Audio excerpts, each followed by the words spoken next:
నమస్తే, welcome to మన Telugu TV special focus. రాష్ట్రంలో డబుల్ ఇంజిన్ సర్కార్ బుల్లెట్ మాదిరిగా దూసుకుపోతుందని మంత్రి నారా లోకేష్ తెలిపారు. అన్ని రంగాల్లో అభివృద్ధి సాధించినట్టు చెప్పారు. రాష్ట్రంలో మొత్తం 5 ఏళ్లలో 20 లక్షల ఉద్యోగాలు కల్పిస్తామని, ఎన్నికలకి ముందు హామీ ఇచ్చామని, తొలి ఏడాదిలోనే మొత్తం 4,70,000 ఉద్యోగాలు కల్పించినట్లు వివరించారు.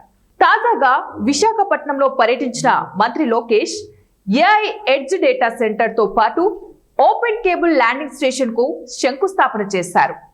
విశాఖలో AI edge data centre, open cable landing cable station ప్రారంభోత్సవం సందర్భంగా నిర్వహించిన కార్యక్రమంలో మంత్రి మాట్లాడుతూ ఒక్క ఐటీ రంగంలోనే 5 లక్షల ఉద్యోగాల కల్పనకు ప్రాధాన్యం ఇస్తున్నట్లు చెప్పారు.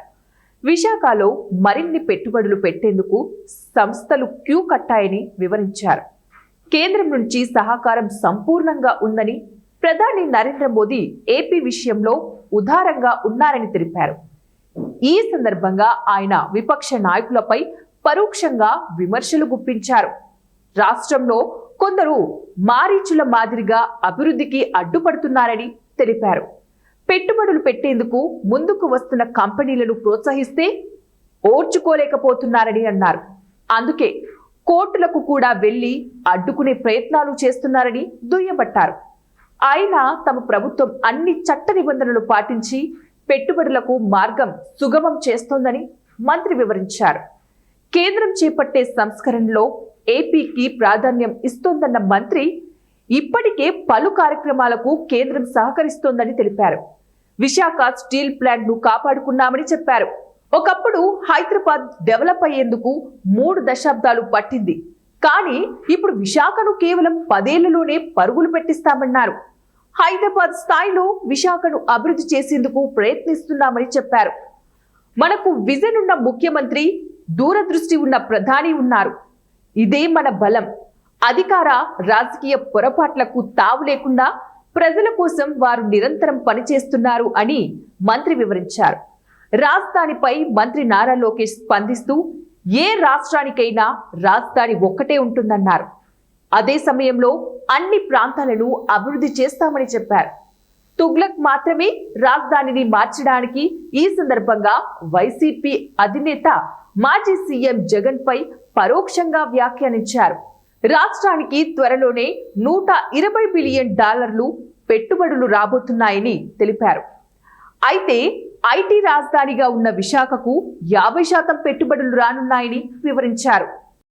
Came early in the morning because people had to leave home at almost 2:33 in the morning to come participate in this yoga program, and we were able to deliver it. It just shows that the resilience that people here have, and that is why the double engine Sarkar is now running a bullet train here in Andhra Pradesh, and Visakhapatnam will definitely gain from this government.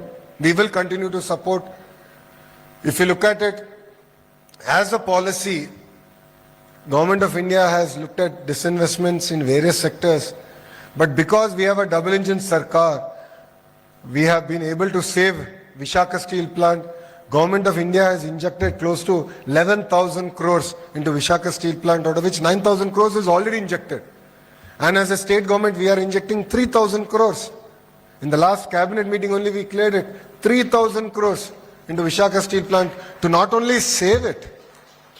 I believe it is not only about saving Visakhapatnam steel plant. We want Visakhapatnam steel plant to thrive.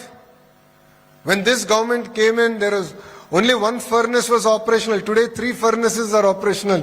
We are running at close to 80% of its capacity. We want to take it to 100% of Visakhapatnam steel plant capacity, and we want to ensure that it actually ends up making profits and contributes back, so that after 10 years no one will again ask, give us more money. That is not the agenda. We are getting one of the largest handout, 14,000 crores to save Visakhapatnam steel plant, and we have to use it prudently, judiciously, and we have to ensure that Visakhapatnam steel plant is exceptionally profitable and contributes not only to the economy of Andhra Pradesh, but contributes to the economy of Bharat. So if you look at it, the railway zone, done. Saving Visakhapatnam steel plant, done. Getting TCS, Cognizant, Accenture, and few other IT companies.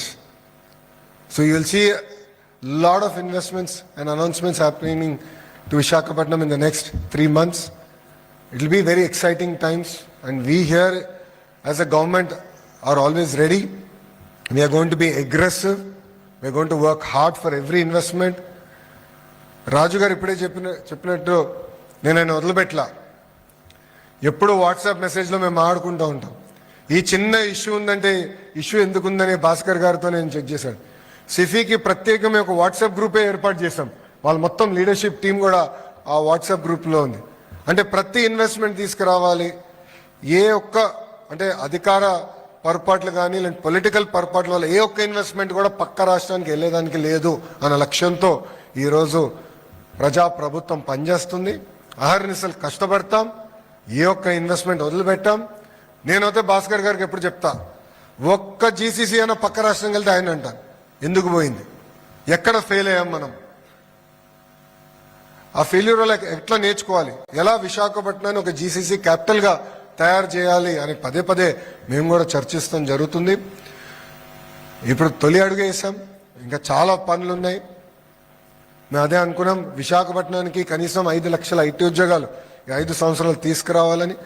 కానీ ఉద్యోగాలే మాత్రమే కాదు, మొత్తం eco system ఏర్పాటు చేయాలి.